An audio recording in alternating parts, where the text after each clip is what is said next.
What is up? Week 2 of the NFL is basically in the books. How did your fantasy matchups go yesterday? No Gator J this week. You are stuck with me. You are stuck with Josh. Let's break down some of Sunday's action.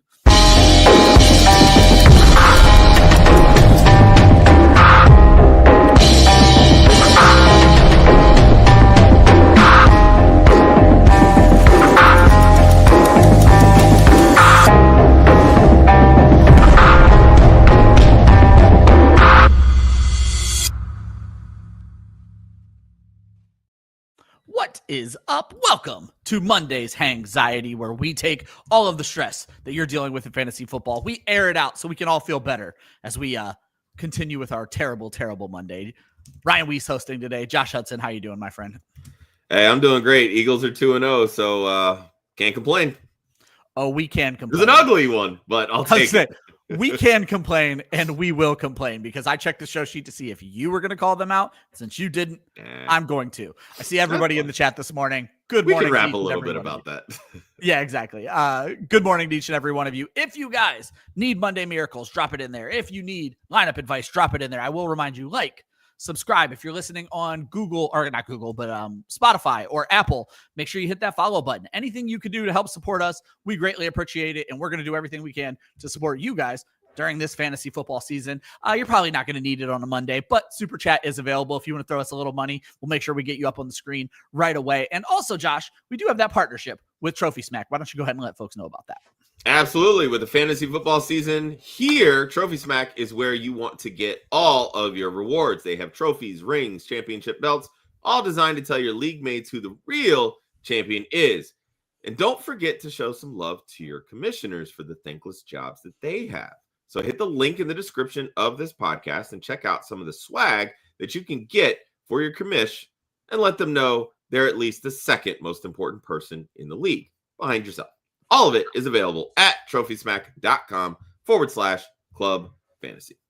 Exactly. Thank you for that, Josh. And if you guys want to keep discussing fantasy football after this show ends, I will remind you that we have a completely free Discord channel where Austin is dropping a ton of DFS advice. Our boy HoovTube and Gator are always in there for the game day chats, chatting with you guys live as the games are going on. And when I remember, I jump in there as well.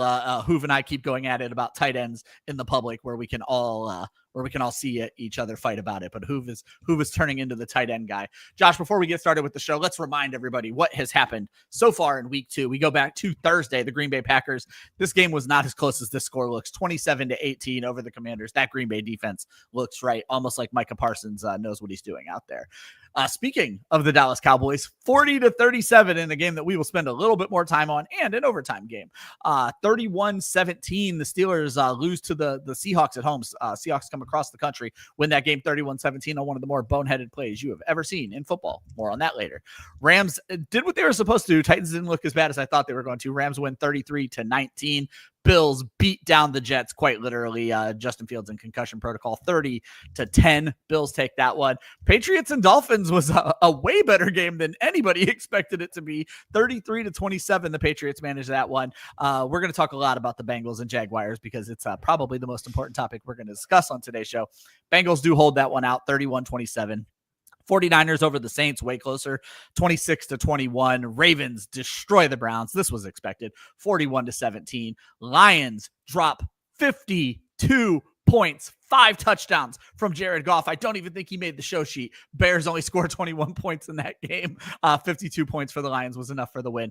Colts survive a last-second field goal miss because of a penalty on Denver, and then make the field goal in the following play. They win the game 29-28. Cardinals win over the Panthers 27-22. That game ended very differently than it started. Eagles 20, as Josh alluded to. Chiefs 17. Low and slow as that game was.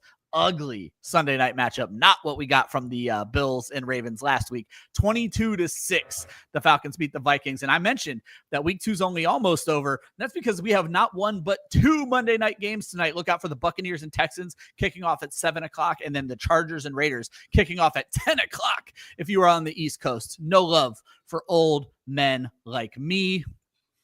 Josh, how are we doing on questions? We do have questions. Less questions and more, Well, complaints and things of that nature. But yeah, let's get some of these up on the screen. Folks, we will Sure. answer or get questions in between segments, and then Josh is going to talk about the thumbnail. Actually, you know what, Josh? Let's start with Malik Nabers, since it's not questions right now. He is on the thumbnail. My guy balled out. 9 catches, 167 yards, 2 touchdowns. Talk about Malik Nabers and why we chose him for the thumbnail. Yeah, Malik Nabers was that dude on Sunday in a game I was seriously hoping the Giants would win, and they were just so close because, it's always fuck the Cowboys in this Eagles house. Indeed. Nabers had 2 unreal TD catches to complement a 32.5% target share and 18.6 yards per reception. The latter is more in line with his college production, and it's a big reason why I said all throughout the offseason that he could challenge for the overall wide receiver 1 spot this season. Yes, I was a week early. If you listened on Wednesday, he was my pick for the week 1 breakout. And yes, Russell Wilson won't look this good every single week when he throws for 450 yards. But Nabers currently leads the NFL in both targets and receiving yards through 2 weeks, and is fantasy's wide receiver 2. So I hope you bought in this offseason, despite the fact that he's on the pathetic 0-2 Giants. Yeah, I was going to say, it's certainly not wins.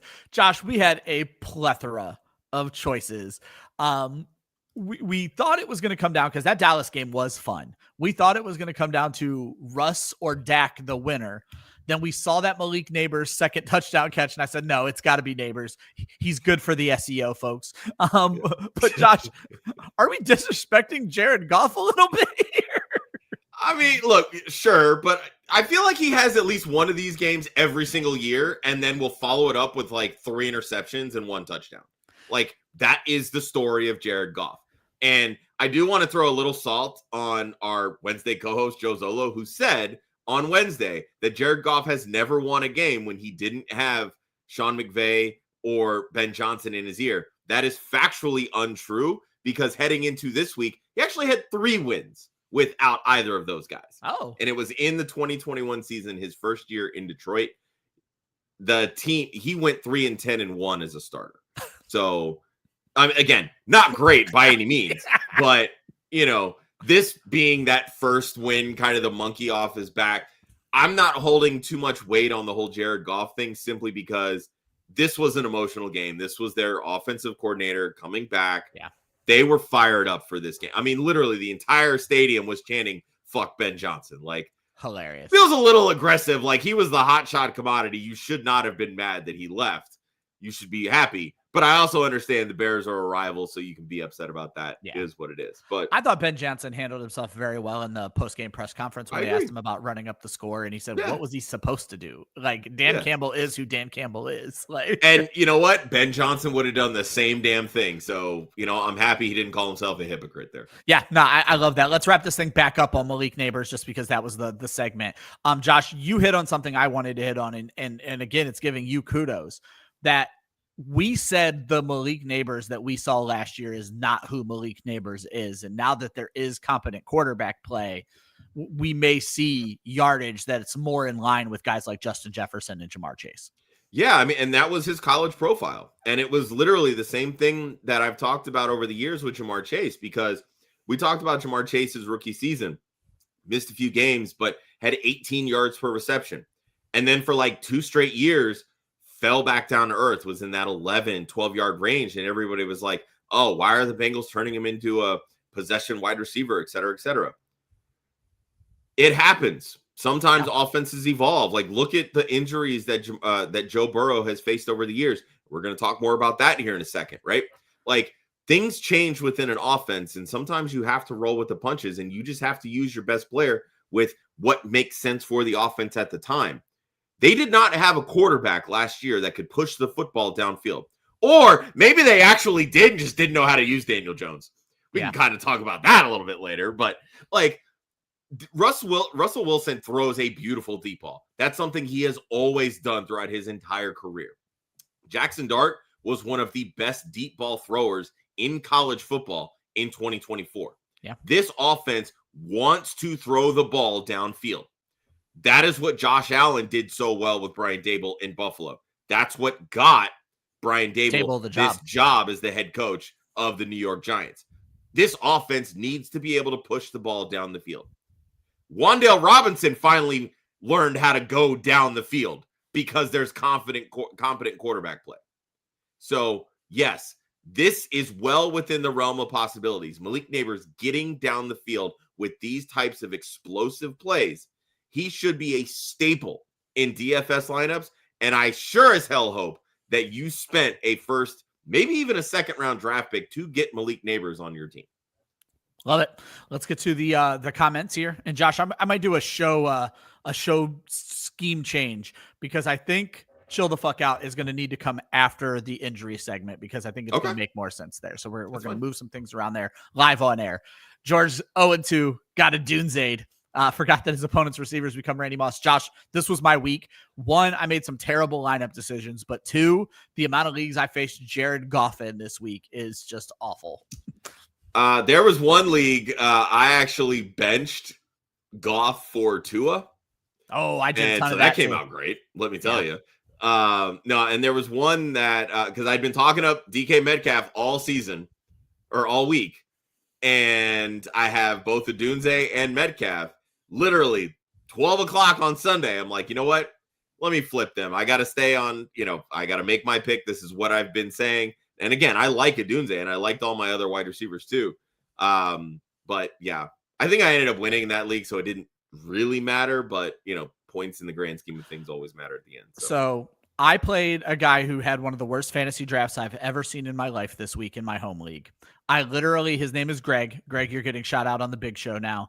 I called it the Greg bye week because that's how confident I was, and I'm going to lose. It's a taco week. Yes. And I am going to lose because of Jared Goff, and I am highly high. And my team performed well, unless Justin Herbert goes off tonight. I need Justin Herbert to do his best Jared Goff impression. George throws up, and I actually agree with this, Josh. Not just about the Bengals, though. I want to bring this up. Baffled that the Bengals did 2 QB sneaks instead of just giving the ball to Chase Brown. Very strange, but Josh, I also noticed teams were making weird decisions inside of the 5-yard line. Sean McVay, too. Kyron Williams, I don't think got a single carry inside the 5. Josh, what the fuck is that? I was texting Chris Molina, one of our rankers here at Club Fantasy, and because he's a big Rams fan, and we'd talked all during the offseason because his a Look Inside Team preview article he wrote about Puka and kind of focused on some of the red zone touches. And I was like, dude, the Rams never use Puka in the red zone. Like, I understand there's a lot of red zone targets up for grabs with Cooper Kupp and everything. I was like, look at Devontae Adams' history in the red zone. This man, I'm fairly certain, had close to, if not more than 5 red zone targets, and literally 3 of them on 3 straight plays down there before they ultimately decided to kick a field goal or something. But like 3 straight passes to Devontae Adams. Corum scores a touchdown instead of Kieran Williams, and I'm just like absolutely baffled. Yeah, Joe Ortiz just throwing salt in the wound. And yeah, like Chase Brown, he's your volume guy. Like if that was Joe Mixon, you'd be giving the ball to Joe Mixon. Chase Brown is in that same exact role, and you're not throwing him the football or giving him the football. It's crazy. George getting worried about Tony Pollard. I don't think he actually makes the show sheet, Josh. I don't think we're all that worried about Pollard right now, right? No. The Broncos' run defense is kind of sus. They give up a lot to pass catching running backs, which kind of surprised me that he didn't really get involved in the passing game there. But I'm really not that worried about Pollard. I mean, these have been 2 not great matchups, honestly. Not the Broncos, excuse me. The Rams give up a lot to running backs, but they played the Broncos week 1. But yeah, no. These have been 2 tough matchups for the Titans. I mean, 2 really good defenses, rookie quarterback. I'm not worried at all. Pollard did have 1 drop, if I'm not mistaken, that could have actually been a pretty decent gain. So, no, I mean, really, at the end of the day, it just boils down to how many touchdowns is he going to score. And, Pollard didn't have a ton last year. Hopefully that changes this year once Cam Ward really gets settled into that offense. Caesar says his Fields Penix Superflex team is in shambles. I had a league, Josh, where I started Fields versus Josh Allen. That is not how I expected that game to go. Clearly. Yeah, you are not kidding. Like I had them on the Superflex together. So yeah, no, like I'm not worried about Penix. I mean that it's one game. He looked good in week 1 against the Bucks. Brian Flores against young quarterbacks, he's going to throw the kitchen sink at him. And so I'm really not that worried about Penix. Again, really what it boils down to, Penix is in this group of quarterbacks that could quite literally be QB8 or QB18. So, you're going to get one or the other basically every single week. This was just kind of that low end side of it this week. But with Fields, I mean, that was always the big question. Can he stay healthy? Which clearly he can't. And we all knew that. So I'm going to run these two together. Millie says that his Falcons killed all that McCarthy glazing that was going on. And McCarthy did not look good last night at all. Which brings us to, do we think he could get benched? George is wondering. I don't think the Vikings have that. I don't think they can do that. I don't think they have that. No, look, the way they cleared out the backup quarterback room behind him, I mean, you brought in Carson Wentz, right? Like, I mean, sure, he's a former top 2 pick, but he has not been relevant in the NFL for 3 to 4 years now. Yep. So he's a break glass in case of emergency starter, which, again, that's what backup quarterbacks need to be. But he's somebody that can help coach JJ McCarthy and help him understand the trials and tribulations of being a starting quarterback in the NFL. I think McCarthy has a good head on his shoulders, and I think it's just his second career start. I'm not that worried about it. Gemmo throws up that everybody was back on the Sharps train, and then it goes to the K9 game, and George backs into that and says after Walker's performance, he'd be shocked if he still gets less than 50% of the workload. And that's the thing. I'm looking at this usage, and I mean, it's going to be this like how we used to curse Mike Shanahan for how he used running backs, how we've always cursed Bill Belichick and the Patriots for how they use running backs. I'm starting to think this is going to be the case here in Seattle because we're being told one thing in the preseason, then week 1 happens, now week 2 happens. Yeah. The Steelers give up big plays to running backs. They for whatever reason, they can be attacked that way. Kenneth Walker is the explosive back of these two. So when he gets going, the chunk plays will happen. And I really think that when you're looking at whether to start Kenneth Walker, sit Kenneth Walker, start Charbonnet, sit Charbonnet, that's kind of what you need to focus on is how does the defense fare against big plays? Because if they can handle stopping big plays, Kenneth Walker is not going to be your guy. But if they give up plays in chunks, Kenneth Walker is worth a start. What I'm really taking away from this, I am not considering any of these guys above a flex play because Clint Kubiak can't make up his mind. How can you expect us to make up our mind? Yep. Millie, I see your comments about Jake Browning, not skipping them. They're just going to fit into a segment here in just a few moments. I'm actually going to have you up on the screen during the segment. But Millie does drop his roster in there. CD, Chase Brown. I'm going to guess that's Derrick Henry, who had one of the worst weeks we've ever seen. Yeah. T. Higgins, he said at halftime he had 7 points. But he said it's on to next week. CD ended up doing okay. Higgins caught a touchdown. I mean, yeah, it's just sometimes that's how the weeks go, man. Like we saw some of the big stars get absolutely goose egged in week 1. Like sometimes it happens, unfortunately. Josh Simon has the first lineup question we have today. Would we trade Emeka Egbuka for AJ Brown? So obviously I don't know whose side he has of this right now. Josh, I'm concerned about the Eagles offense. It's going to come up later in the show. I know you're less concerned. I'm concerned about their passing game, not their offense. I'm keeping Emeka Egbuka. I mean, these are the kinds of trades that honestly I think can work out for both teams. It's a sell high opportunity for a rookie. It's a buy low opportunity for an elite veteran. This is what I'll say about the Eagles offense. Remember in 2023 when we changed offensive coordinators from Shane Steichen, who got picked up by the Colts to be their head coach, to Brian Johnson. We started 10-1 with Brian Johnson. There were a lot of offensive concerns. I get that. AJ Brown still had over 1,400 yards that year. Like, I'm not that worried. And Kevin Patullo, our new offensive coordinator, he's working out the kinks. This is the first time he's ever called plays in the NFL. He is a pass game coordinator. He knows how to get these guys open. That will eventually come to fruition. This team still wants to run the football. That's what they're going to do. They're going to utilize Saquon Barkley. They're going to utilize Jalen Hurts' legs. And the one clip that I absolutely loved after this game was Chris Jones jawing with Jalen Hurts about, you ain't even get 100 yards. Bitch, shut up. We won the fucking game. Like, that is what matters to the Eagles. So here's what I will say. Winning matters more than stats. If you are that worried about AJ Brown, keep Egbuka, plain and simple. Because at the end of the day, that is what the Eagles care about, is putting W's on the board. There you go. They don't care about the flashy stats. They don't care about the 100, 150-yard games. the 7 to 10 catches, the 2 touchdown performances. They care about one thing, the W, plain and simple. So if you're that worried, keep Egbuka. Yep. Let's move on to the injuries, Josh. We'll get to George's lineup question, but I feel like this is a good time to move on to injuries right now. These are the big ones from last week. It's the unnecessary shot of Rumpelmans, not the shot you want to take it, and we definitely had some of that this week. Back on Thursday, Jaden Reed, broken collarbone, out 6 to 8 weeks. Already dealing with the toe thing, but hey, this could actually help with the toe thing. And then Austin Eckler, torn Achilles, out for the season, and Bill has not looked great. I hope he's ready to step into that. Justin Fields is in the concussion protocol after a terrible game yesterday. He did take a shot at the end of that game, but the one that everybody's here for, Josh, is Joe Burrow, toe injury.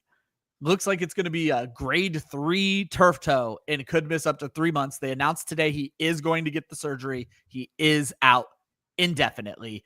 Josh, talk to me about Joe Burrow. And again, this is also why I'm going to chill the fuck out when we can move it up here in a bit too. So the biggest thing, Joe Burrow, this is now going to be the 3rd time in his career that he has missed a large chunk of the season. And if anybody remembers from back during our QB episode, our Bengals preview episode, I never really loved the Joe Burrow price tag and redraft. And it wasn't simply because, he's not worth it, because he is. Like, we know what he's capable of doing. But it simply boils down to health being a factor. It boils down to he reached the ceiling last year. What happens when the wheels fall off? And this is what happens when the wheels fall off. And it's not always his fault, because when you look at this pathetic excuse for an offensive line, and I want to give a shout out here to ESPN Research, who provided this stat. The Bengals offensive line pass block win rate since Joe Burrow came into the league in 2020. 29th out of 32 teams. 30th. 27th. Dead last in 2024, last season when Joe Burrow put up his massive season. And currently through 2 games, 28th. For all of what the Bengals decide to spend money on, they don't spend money on the most important thing, which is protecting your franchise quarterback. Franchise quarterbacks need an offensive line. And the running meme that has consistently been going around since the Bengals drafted Jamar Chase, with Penei Sewell in front blocking and throwing it to anybody versus anybody blocking Joe Burrow and the ball falling short of Jamar Chase, will never not stop being funny, because it is so true. Jamar Chase can do amazing things. We've seen it. He was the Triple Crown winner at wide receiver last year. You have to protect Joe Burrow. This is what happens to quarterbacks. They get happy feet. They think that they have to do everything because their quarterback or their offensive line can't protect the quarterback. And this is just one sign of, oh, crap. But also, this is why the backup quarterback position is so important for this team. Jake Browning came in, hyper-targeted Jamar Chase last week. On Sunday.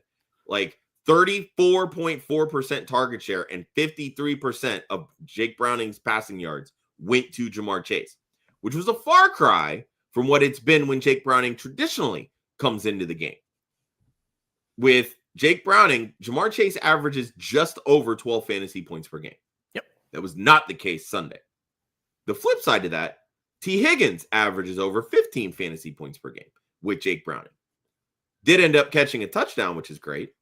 But the overall usage and yardage and everything else still sided with Jamar Chase. So I'm wondering if the historical side of things ultimately comes to fruition and we see more T. Higgins, or we just paid Jamar Chase $41 million a year. This motherfucker getting the goddamn football. So, Josh, I think this is the perfect time that we are just going to pivot to chill the fuck out. Guys, we will get questions in just a second. It's the namesake of the show. We each are going to pick players who had bad weeks or maybe some other reason, which I'll get to in a second. But we're looking at it as a bad week and people need to chill out. You have 2 players, but I want to jump in here because the chat is going crazy right now. So before I jump in, Millie Mills brought this up. He was the first one to bring it up. Higgins has more value with Jake Browning. He says, call him whatever he wants. He thinks Browning looks more for Higgins. Jamie jumps in and starts co-signing and says that Browning was the QB7 on average in 2023, and that Ja'Marr Chase was wide receiver 32. Higgins was wide receiver 28. So, and I think George has a good point here that Chase Brown might be the clear loser here. Josh, I use StatsMuse because they are the easiest one to go in. And so I basically said, give me Ja'Marr Chase with Jake Browning so that we're dealing with the biggest sample size possible. Now, here's the knock. This could be games that Burrow started and Browning finished, but I'm just looking at the game as a whole, and there were 12 such games in Ja'Marr Chase's career. I went through, pulled all 12 of these games, broke it down to catches, targets, yards, and touchdowns. The concern is in these 12 games, 1, 2, 3, 4. I don't know why I'm counting. I literally have a totals column. Ja'Marr Chase only has 5 touchdowns in those 12 games. Touchdowns could be an issue. But targets and catches, I am not concerned. He has 4 pop games with Jake Browning at quarterback. Overall, I broke this down to a per-game method. It is 6 catches, 66 yards, and a touchdown every other game. Over 17 games, Josh. And this counts this week's performance, which I think we have to include in all of this because, as Josh brought up, it's the most recent data point. That would be an average of 100 catches, 1,100 yards, and 7 touchdowns. I'm not saying those are the numbers you drafted Ja'Marr Chase at number 1 for, but I'm saying you're not mad at those numbers either, Josh. And if you put that into last year's numbers, Chase would be the wide receiver 9. I am telling people, chill the fuck out on Ja'Marr Chase. If your league mates are selling, you fucking buy right now. And that's how I feel about it, Josh. Yeah, I'm not panicking too much on Ja'Marr Chase. Like I said, I mean, you pay the man what you pay him, you're gonna get that motherfucker the football. Like it is what it is. So Jake Browning proved it. It's good for the Bengals that they're actually starting with a 2-0 cushion. I mean, you're looking at potentially 14 games, 12 to 14 games that you're going to have Jake Browning. Like, there's a good chance that they don't get Joe Burrow back until maybe the playoffs, right? So starting 2-0 is a great thing for this team that typically starts 0-2. This will keep their playoff hopes alive. And again, Jake Browning in this offense, he's not bad. He was 4-3 in the 7 games that he filled in. I'm going to throw George up real quick.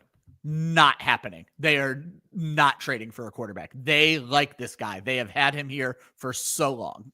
Yeah. And honestly, he in 2023, he averaged 276 yards per game passing. 12 touchdowns. Like, I mean, the touchdown's not great. The interceptions are going to be there. He threw 3, I think, this game. Averaged about 1 interception per game in 2023. So, like, the passing volume is going to be there. That is this offense. Like, they're going to throw the football. So I think there's going to be plenty for Chase and Higgins. The issue to me really is, where does the touchdown upside lie for Ja'Marr Chase and T. Higgins? Because obviously it's through the roof with Joe Burrow. Yeah. And I don't think it's going to be the case for Jake Browning. And truthfully, that's what's going to knock, in my opinion, T. Higgins more than Ja'Marr Chase, because Higgins has typically made his living on touchdowns. That's why he was the wide receiver 5 in fantasy points per game last year. It was because of touchdowns. It wasn't because of yardage. Ja'Marr Chase had 17 touchdowns last year. Yes, I get that. He also had 1,700 yards and 120-something receptions or whatever it was. So this past Sunday proved Ja'Marr Chase is still going to be a volume guy. Now it boils down to, where do the touchdowns come into play? Yeah. And I don't think Jake Browning is going to be throwing a ton of them. Might have a couple of 2-touchdown games here and there. Maybe he has a spike with a 3, but it's going to be a lot of 0s and 1s. Yeah. Someone asked in the chat, what do you think they do? Right now they have Brett Rippon as their practice squad quarterback. They've also flirted with Desmond Ridder this summer. I won't be surprised if it's not great, but these are guys who has familiarity. This is how the Bengals operate. They operate with familiarity. They brought Samaje Perine back.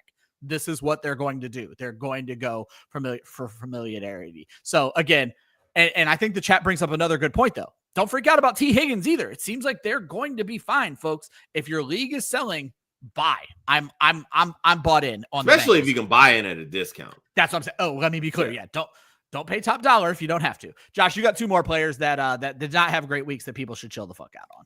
Yeah, I'll kind of make this quick. Derrick Henry, look, it happens. I mean, he blew up Cleveland last year, but for whatever reason, the Ravens decided to make their wide receivers 4 and 5 feel a little special and throw them 3 combined touchdowns. So, I mean, look, chalk one up. Really, you know what? Blame Mark Andrews for dropping 2 touchdowns. Plain and simple. That's the problem right here. I had intended they clearly wanted to throw the football this week. Yeah, I had intended on burying Mark Andrews because, man, you guys tried to talk me into him so hard on Wednesday, and it could have been a game that blew up in my face, but it was not. So, terrible. But you know what? Most of the other tight ends didn't have great weeks either. So, and then my next one, I'll keep this short too. Marvin Harrison Jr. I was down on him all week. I said he was going to get the J.C. Horn treatment.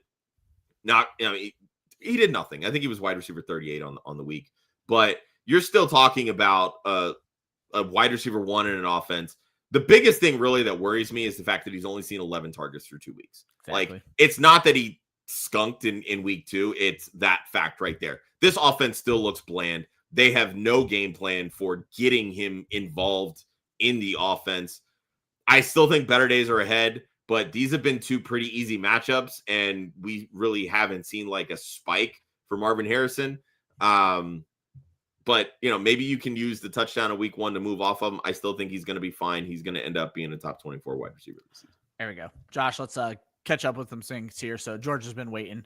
George wants to know Jaden Daniels, Justin Jefferson, Terry McLaurin, Chase Brown, Tony Pollard, Tucker Kraft, Javonte Williams. He does have Worthy on IR. His bench is Golden, Mooney, Braylon Allen, and Najee. Is this a team he's just holding? And someone did bring up in the chat that apparently Daniels is getting an MRI on his knee. That's news to me. It was. I think it was Millie right afterward. Maybe I'm wrong, but I'll double check. I mean, it wouldn't surprise me that there was that one hit towards the end of the game when Parsons was like chasing him, and he's kind of like looking back, and then like immediately looks and like, oh shit, there's a defender right here. And they kind of hit him like around that, upper thigh, like knee area. So maybe that was the hit that kind of caused it. But I mean, with a team like this, that's kind of what you're doing. If I can sell high on Javonte, I'd be more than willing to do it. Tucker Kraft is going to be fine. Jaden Daniels is going to be fine. Terry McLaurin's going to get going. He started slow the first 2 weeks last year. We talked about this. Look, anytime somebody's holding out and they miss a large chunk of the season, these are games to expect, unless you're James Cook, apparently. Justin Jefferson's going to be fine. Chase Brown, I would be a little bit worried about now with Jake Browning. Because, I mean, he's not the most efficient runner anyway. The offensive line is dog shit. And now you're not going to respect the pass as much simply because it's a backup quarterback, even though Jake Browning has proven to be a capable backup quarterback. I like the bench, honestly. I think Darnell Mooney is going to be fine. Matthew Golden, now with the injuries, is going to elevate. That's what I thought too. See more opportunities. Najee Harris is going to continue to get worked in. Braylon Allen, I mean, he is what he is. He's a backup running back, plain and simple. Like, everybody tried to tell you to talk him up, but without Justin Fields, he's going to be nothing. I can promise you that. And I'm going to throw a ludicrous idea, Josh. You don't have to break into it too much, but would you explore Justin Jefferson for 2 more pieces as a trade possibility? Like AJ Brown and a piece and a running back just to add some depth, but you said you like the bench, so maybe you wouldn't do that. Yeah, I mean, Worthy on IR definitely sucks. Like I said, I think better days are ahead for Golden and Najee. I think the issue is you don't want to trade your best piece for depth. We say this all the time. Yeah, and we've talked about this before, right? You don't trade your best piece for flex depth, right? And that's essentially what you're doing here. So, you make that deal because, I got to buy some time for, my guys to get going. So, like, why trade Jefferson for a buy low opportunity with AJ Brown, who basically is Terry McLaurin at this point? Yep. Right. And I'd rather sell high on Javonte, sell high on the piece that you don't think is going to be that good for the rest of the season. Perfect. That's why I asked it. Clear me up there. And Gemmo gives us in a 2 QB league, how much fab for Jake Browning, a weapon that is attached to Jamar Chase and T. Higgins. All of it. I agree. Straight up. All of it. Burrow is going to miss 3 months. That's 12 to 14 games. You're getting a starting quarterback for the rest of the season. All of it. It's super flex. It's 2 quarterback. You're starting them. All of it. My roughest of projections right now, Browning comes in as my QB 14 rest of season. And again, that was very quickly this morning when they announced that Burrow was going to miss significant time. Josh, let's move in. Guys, keep dropping those questions in the comments. We're going to get you in after every single section. Josh, we're to that point where the whole show so far has been about disappointments, but now it is the hangover. It is the disappointments of the week. I'm going to list off some guys who let people down this week, and then Josh and I are going to talk about a couple of them. Justin Fields at quarterback. He was actually the only quarterback I really leaned heavily on.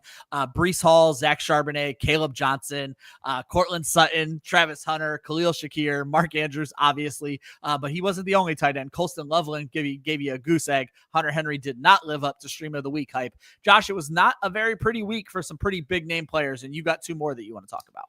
Yeah, let's start with Evan Engram.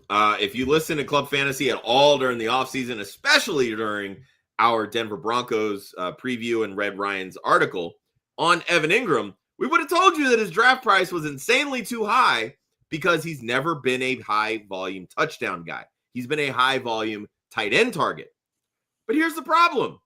Sean Payton loves to spread the football around, as witnessed by Troy fucking Franklin as the wide receiver 8 on the week. Yeah.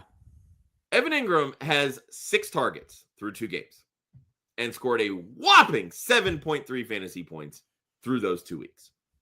If he does not have volume, he is not a streamable option, plain and simple. Now, I understand it's early, not ready to bail. That's fine. This was always going to be the problem with Evan Engram. You were buying the name value. I am officially worried if you spent a high draft pick on Evan Engram. Yep. Wrote an article about it, and I was not sure. I was not sure that the fit was there. Josh, we're already getting questions about Pacheco, so why don't you just slide on to Pacheco? Let me throw this up on the screen just real quick, as we were flat out asked. If I could find it, you guys have been killing it right now. But anyway, someone asked, is Pacheco droppable, Josh? So Pacheco is RB 46 through 2 games. He has 15 carries, 5 targets, 3 catches, and has scored a grand total of 8.7 fantasy points. Guess where Kareem Hunt ranks among running backs? RB 45, so really not much better. Yeah. Here's the biggest problem here. Pacheco is still a starting running back. We say this all the time. Do not drop starting running backs. I don't know what's going on with the Chiefs offense, but all I know is the moment that they decided that Eric Bieniemy wasn't the guy and they brought in Matt Nagy, turns out that Eric Bieniemy was the guy because Matt Nagy fucking sucks as an offensive coordinator, even though we all know that Andy Reid is the one calling the plays. Maybe Bieniemy was doing a little bit more. I said maybe Bieniemy was doing a little bit more to keep Reid on track than we were aware of. Exactly. Matt Nagy just feels like a yes man, and Bieniemy was somebody that, look, maybe we need to do this. But I don't know whether it's Pacheco just hasn't fully come back from the leg injury, or stop me if you've heard this before. Maybe he realized that he's a 7th round pick and just not that good. The Chiefs invested very heavily in the interior of their offensive line. They are a run blocking line with Trey Smith and Creed Humphrey in the middle there. Yeah. And Pacheco still cannot get it done. And I thought this was a good matchup to do that. I personally don't think the Eagles' run defense is very good.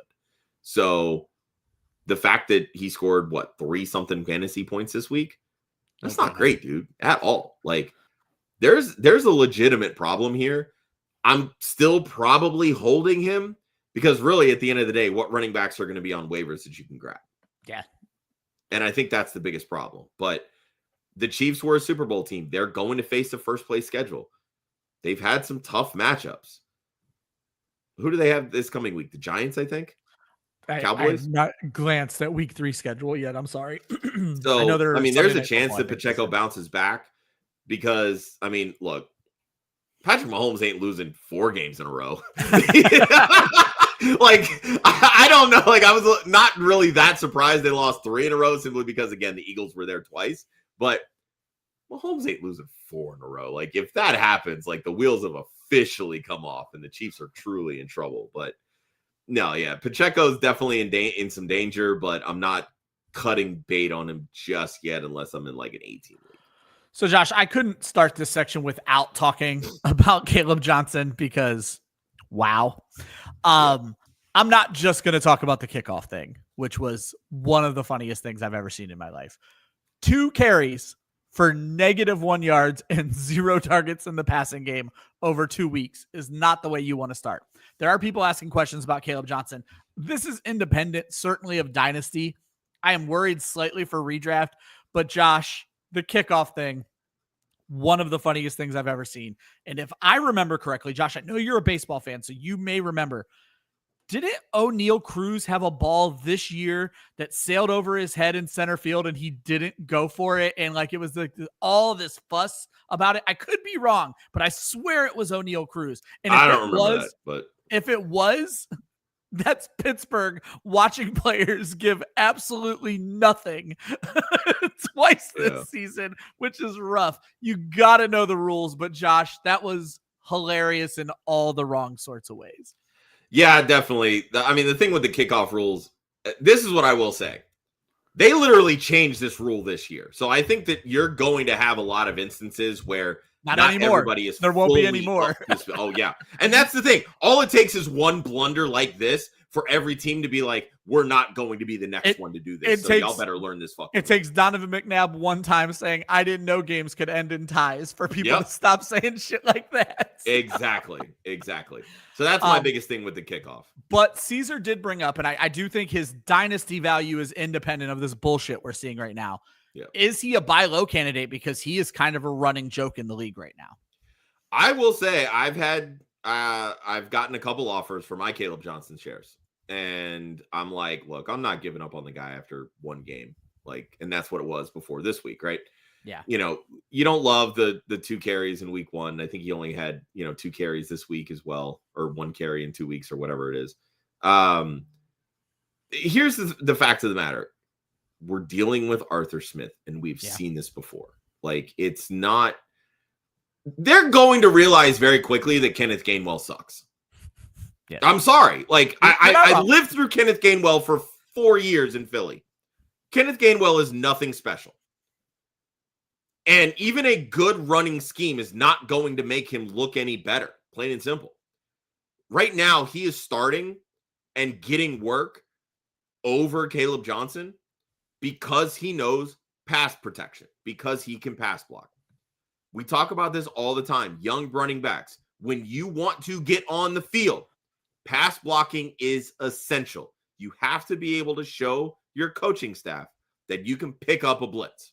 Yeah. Kaleb Johnson, there's going to be better days ahead. If you're in a shallow league, 8-team, maybe even a 10-team league, you can drop Kaleb Johnson. Like, I get it. But for everything that I said about Pacheco not dropping a starting running back, that does not apply for Kaleb Johnson. Yeah. But here's the problem. If you drop Kaleb Johnson because you need that roster spot, maybe you're at 1-1, you're 0-2, you're dealing with injuries, do not be upset when you don't get him back right before he pops. And because I've said that pop is coming. You have to be patient with rookies. If you drafted them, you got to keep that roster spot for them. So you believed in them 2 weeks ago, folks. And then, Josh, we don't need to spend a ton of time on this because you've actually already answered all of these points. But my second point of concern was the Eagles passing game. And I think a lot of people are feeling this right now. The numbers that are concerning are strictly for the passing game. I like what I'm seeing from the Eagles, Josh. But through 2 games, Jalen Hurts has 253 passing yards, no touchdowns. He's only thrown 45 passes in 2 weeks. And then you look at the weapons. AJB, 6 catches for 35 yards. Devonta Smith, not much better. Had the greatest 4-yard first down catch I've ever seen, though, damn it. Was nice. And Devonta Smith, 7 for 69. Right now, Jahan Dotson is working ahead of AJB. Quickly, Josh, you already said it earlier in the show. Tell folks why you are not concerned right now. Yeah, I mean, we've seen this swan song before. Like, when we lost Shane Steichen, transition to Brian Johnson, there were a lot of hiccups with this offense. We lost Kellen Moore. We're transitioning to Kevin Patullo, another first-time play caller. There's going to be hiccups. The Eagles, if you look at it before this season, based on strength of schedule, have the toughest schedule in the NFL. Yeah. And they're 2-0. Better days are ahead. These wins are going to be ugly. We had a lot of ugly wins in 2023 as well before the wheels fell off. I don't think that we're going to have that wheels fell off problem this year, but there's going to be some slow moving parts, especially in the early part of the season, while, things kind of start to get going. And Millie, chill out. He's 2-0 and just won a damn Super Bowl. All right. People equate the only way he's a good quarterback is if he throws for 400 yards every fucking week. No, he makes the throws that he needs to make. He runs the offense the way that he needs to run the offense, plain and simple. And he still gets rushing yards, all right? I was just Those still count in the grand scheme of things. For more than anything, I'm worried about A.J. Brown and Devonta Smith. Josh, we have so many comments to catch up on. Let's start running through some of these. Mark is 0-2 after 2 weeks. Mark, I can relate in quite a few leagues. Fields at quarterback, Genty Kamara. I am going to sneeze. I apologize. Brian Thomas Jr., Mike Evans, DJ Moore, Tyler Warren. Then he has Monty Olave, Dobbins, Downs, Ayomanor, who I know you really like, Josh. Ray Davis, he's going to come up later in the show. The long and short of it is, Josh, is looking at this roster, is there a trade piece that he could try to move off of? Right now, I think he needs a quarterback. I don't know that he needs to make a trade necessarily. I'm curious how deep this league is, personally. If you're starting Fields, maybe it's a 12-team league, and there probably isn't somebody on waivers, but again, the same thing that we just talked about with Caleb Johnson. Genty starting, he's getting plenty of work, but again, he's a rookie. He's going to start slow. Kamara was, he's going to be productive, and he's been productive through 2 weeks, but the Saints are 0-2, so, that's that. BTJ, this has been the wildest thing to me. This dude has a passer rating of 18 when targeted. It's been ugly. That is abysmal. I don't know what is going on between Trevor Lawrence and Brian Thomas Jr., but I would be ready to fire Trevor Lawrence into the sun if he can't figure out how to get Brian Thomas Jr. the fucking football. Yeah, it certainly seems to be a problem. problem. Good Lord.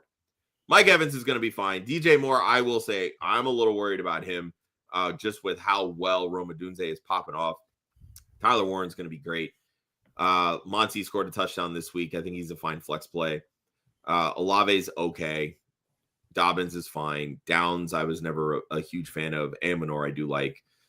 There's definitely some opportunities here. I don't think you can really move BTJ. I think that's kind of going to be a wait and see game. I'm not touching the running backs.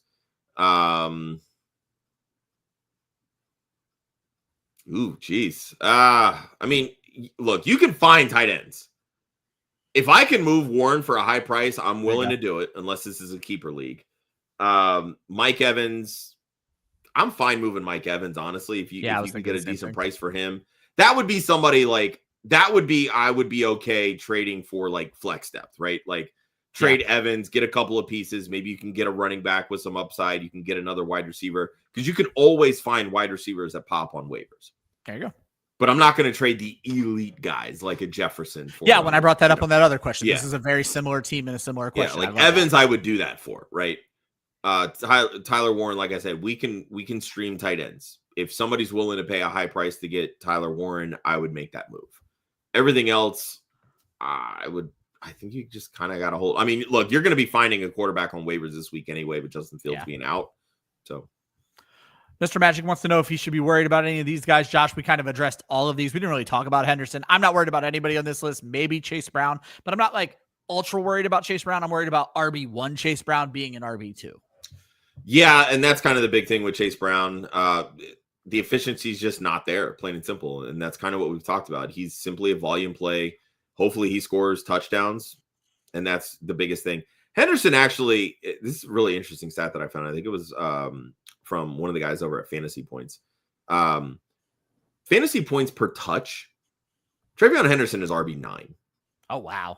Just get that man the ball. So, all it matters is the ball is coming his way. Give it time. Again, we talked about it. Rookies, you have to be patient. Henderson, you have to be patient, plain and simple. BTJ is definitely an enigma, as I just talked about with the passer rating there and the disconnect with Trevor Lawrence. Drake London's going to be fine. I'm not worried about him at all. Yeah, it was a good week one, and he got hurt. Like, just give it a little time there, too. George puts us on the spot here. Who would we trade Javonte for? These are always tough questions because it's going to come down to your league. Who's a Cowboys fan? Who needs running back? If I know there's a Cowboys fan in my league, I'm asking for the sun, the moon, and the stars for Javonte Williams because he scored 3 touchdowns in 2 weeks. Any name off the top of your head? Someone in the chat said Breece Hall. That might not be a terrible. Oh, if I could go get Breece Hall for Javonte Williams, I would do that in the snap of a finger. There you go. So start there. Just look for those good running backs that are mildly disappointing right now. Craig Lennox, guys, I see all the chat questions. I'm going to try to get you all in this segment. We may have to break it up here a little bit just so we can finish the show up. But you're all going to get on the screen. You're all going to get your answer. Craig Lennox says, Josh Allen only scored 10 points and no touchdowns. Let him down this week. Drake London, should he look into waivers? With those players, Josh, you're not looking into waivers for anybody. No, definitely not. This isn't cause for panic. Don't overreact to 1 week. This is Josh freaking Allen. And then he also brought up Drake London and Marvin Harrison, who we've already calmed down on this show. So yeah, like I said, I'm not that worried about Harrison. You're not dropping him for starters. But Drake London's gonna be fine. He's still a volume hog. Just again, Vikings are a good defense, especially against young quarterbacks that don't have a ton of starting experience. So don't panic on London. I'm not that worried yet about Marvin Harrison. Like I said, 11 targets in 2 weeks, not the most optimal thing, but I fully expected a down week from him heading into this week anyway. Caesar echoes what Club Fantasy has been saying for a while now. He doesn't know what the fuck the Bears were thinking. Loveland over Warren. I'll take you a step further. I don't know why you drafted a tight end. We ate our crow on Cole Kmet. You had a tight end that you could throw the ball to 0 times in a game. So why did you need to go draft one to throw to 0 times in a game? This was one of the worst draft picks, I think, in a long time. I agree. No, George, do not drop Kaleb Johnson for Woody Marks. It's not. Yeah, bad. You're basically getting the same exact production. Like I don't really know how. Well, we don't even. I mean, look, if you're trying to get immediately 3 points, then do it. Sure. I guess that's kind of what it is. Like Kaleb Johnson was always going to be a long-term play. Woody Marks is I need 3 people ahead of me to get hurt play. Woody Marks is going to get smashed tonight by the Buccaneers run defense, and you're not even going to want to. And George, this is all in good fun. We are not busting your balls. Well, we are busting your balls. We are not making fun here. This is a prime. Don't overreact. We're fine if you want to drop Kaleb Johnson, but you have to be smart about it because the fact is you drafted Kaleb Johnson thinking that he was going to play, which is fine, and he's not. But he was always a long-term option anyway. Yeah, exactly. Joe Ortiz asked Josh, this I think was a follow-up to the Jake Browning question. In a chopped league, I'm not going all in on Browning unless CJ Stroud's my quarterback. I'm fine. Well, it also depends too. I can't imagine a chopped league is super flex. They exist, but I think I'm not saying they don't exist. Yeah. I'm just saying they're few and far between. So yeah, I'm not in a chopped league. I'm not going out for Jake Browning. No, Jake Browning is not worth. That's a top 20 quarterback in a chopped league at quarterback. I want a top 10, top 5 option. That's who I'm going all in on. Yeah, I mean, right now in a chopped league, there will be 16 teams left after this week. So that still barely puts Browning as a starter. I would have to be in dire straits before I'm wasting a dime of fab on Browning. Remember, your goal is not to be first. Your goal is to not be last. Mm-hmm. Wasting fab on Jake Browning isn't helping that situation. Millie, so poetic. You know what?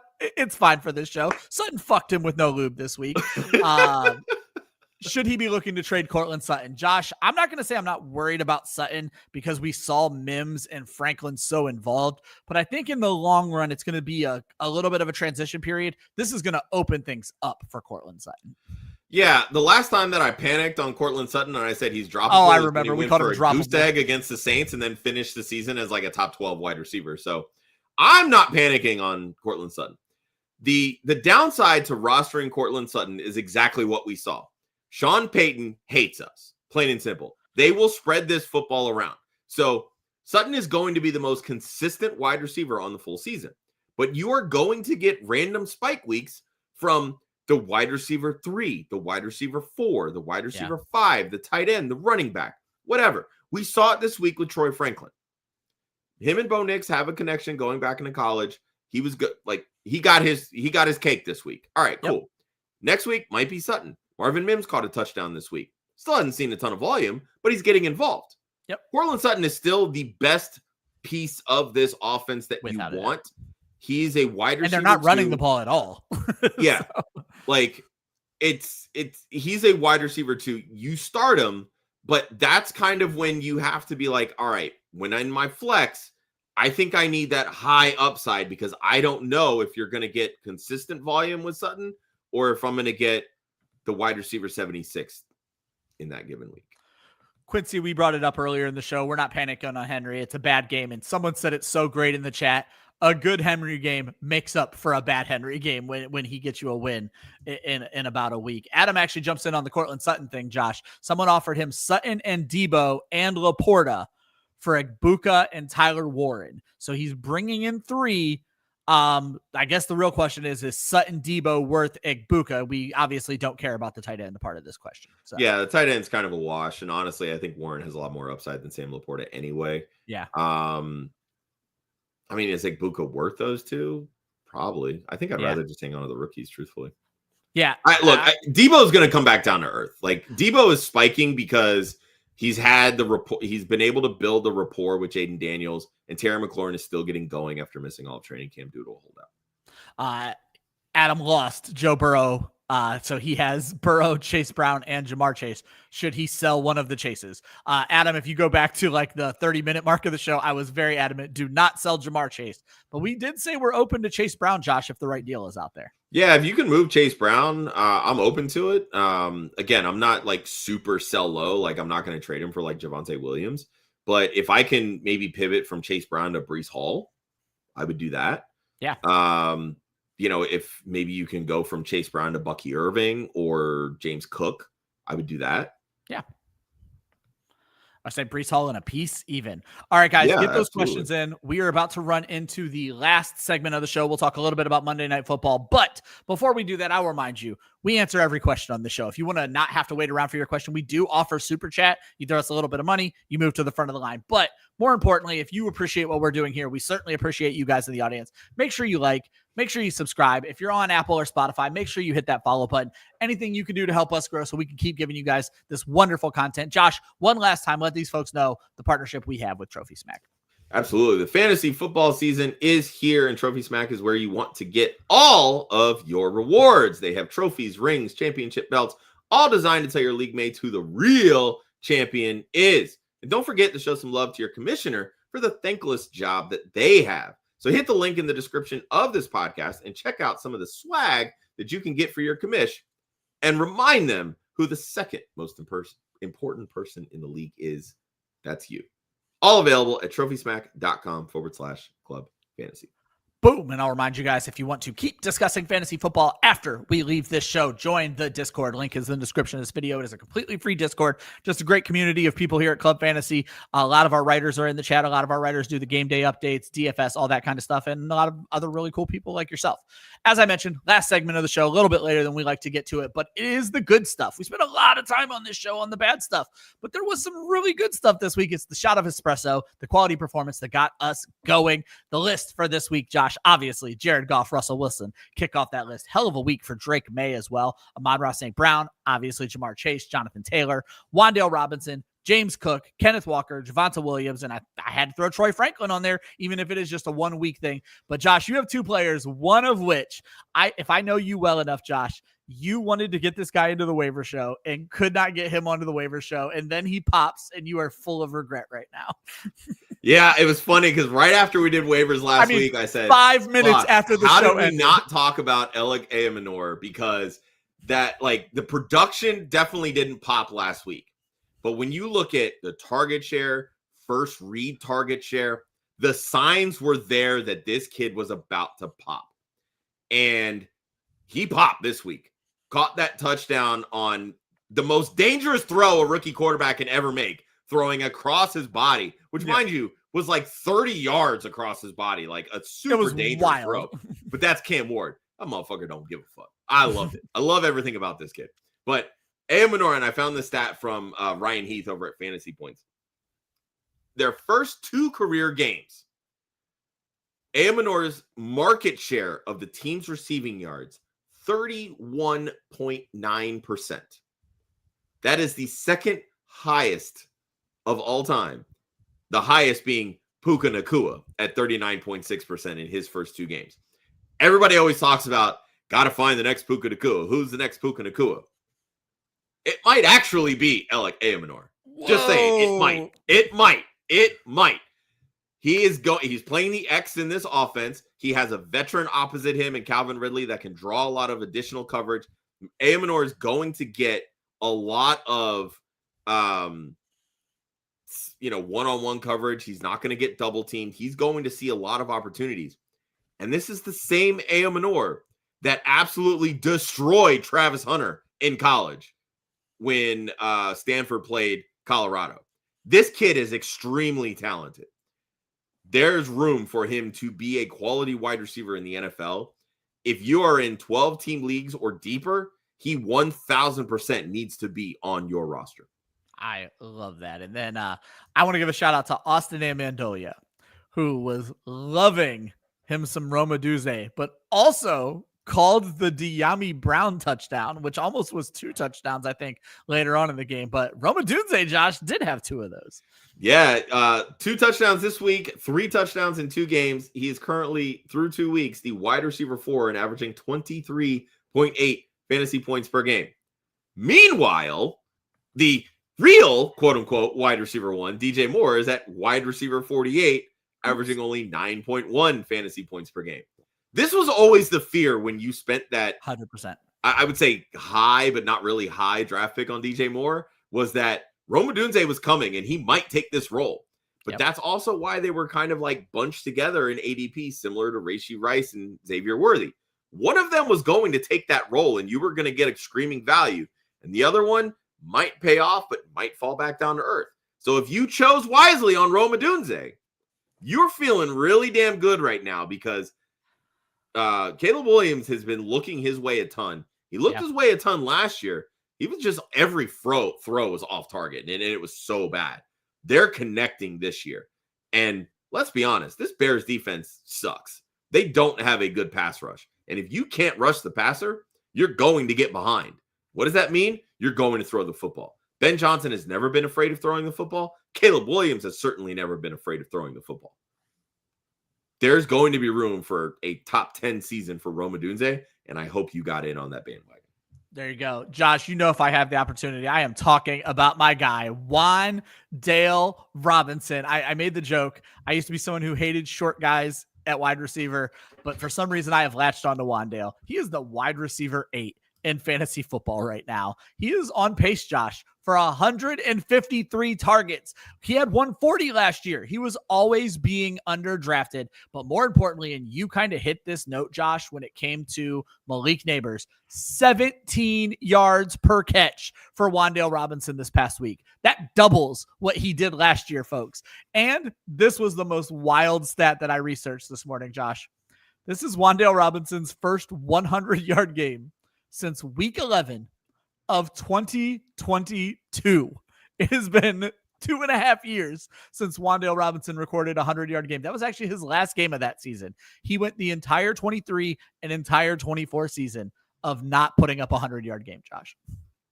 And you know what? His stat line could have been even better than Malik Nabers because he had a touchdown, I believe it was in the first quarter, that got called back by a penalty. Yeah. They're looking like this offense is Wan'Dale and Malik Nabers. It is literally those 2 guys, and it was the exact same thing last year. So if you invested those late round best ball picks in Wan'Dale Robinson, if you invested your final picks in your redraft leagues on Wan'Dale, you've got to be just like chef's kissing the air right now and laughing at your league mates because Wan'Dale's not going anywhere. And you have Russell Wilson and eventually Jackson Dart. They will push the ball down the field. So there's not going to be a lot of, the consistent, only 8 yards per catch from Wan'Dale. They're looking down the field. And Wan'Dale Robinson has speed. He has the ability to get downfield. Absolutely. And I want to wrap this up just giving a shout out to one of my favorite running backs in fantasy football. I was one of the big guys on this guy. I want to give a shout out to John Helmkamp, who put me on to Jonathan Taylor and told me he'd be one of the best running backs in football. And I bought in, and now he leads all running backs in rushing after 2 weeks by 22 yards. Travis Etienne, of all people, is second in the league in rushing yards right now, which is hilarious. Unfortunately, JT is the RB6 in fantasy because there is still no passing volume heading his way, but he did score a receiving touchdown this week, Josh, and that tells me Jonathan Taylor could be a rising star for the rest of the season. Not that he was ever not a rising star. What a great value you got for him in fantasy. Josh, let's clean up some of these questions. I think Millie goes perfectly here with this section. Quinshon Judkins, a little bit of a surprise. First game in, 10 carries for 61 yards. That's good behind a bad Browns offensive everything. Yeah, I mean, I'm not surprised that, on the limited snaps that they played him, that they worked him. Like, they gave him a ton of run, which, that's what they needed to do. They wanted to see what they had in this kid. 6 yards a carry, I'll take it. Yeah. Now, if they can just get Joe Flacco to stop throwing the ball 45 fucking times a game, this offense behind Judkins might actually stand a chance and get to being the offense that Kevin Stefanski wants to run. Yeah, before the charges, we loved Quinshon Judkins. We hope he's a better football player than he is a person off the field. Mando says he hopes Bowers is going tonight. If not, he has to drop one for mayor. I think Bowers is going tonight, but of this group, he is right. It needs to be Harold Fannin, right? I agree. Yeah, I don't think we need to spend a ton of time there. Jamie being an asshole. He says, how much wood would a woodchuck chuck if a woodchuck could chuck wood? He'll give us the estimate in the chat. I just mentioned that we answer every question. Jamie will tell us how much wood. Overman said he never understood the McCarthy hype. Josh, we talked about this on our quarterbacks episode that he did not do enough in college. I said people were overhyping him compared to Michael Penix, who we didn't know a lot about coming into this season. The two play each other. Penix comes out on top, but for fantasy, nobody won that matchup. Yeah, no, it definitely wasn't great fantasy-wise. With McCarthy, I mean, look, we saw the good, which was the second half of week 1. And then we saw the bad, which was the entire week 2, right? I mean, I'm not ready to just write him off yet. He's literally only played 2 games. So you're not ready to say he's the next Jimmy Clausen? Well, Jimmy Clausen was never good, even in college, in my opinion. But which was also why Jimmy Clausen was not a first-round pick. There you go. Whereas J.J. McCarthy was. I think there's good things to the game. I think he's a kid that knows how to win. But he's also somebody that didn't have to throw the football a ton because Michigan focused on playing good defense because Absolutely. That's a Jim Harbaugh staple. The Vikings are going to play good defense. That is what Brian Flores brings to the table. But they have a back end that will give up a ton of passing yards, Indeed. Which will keep games close.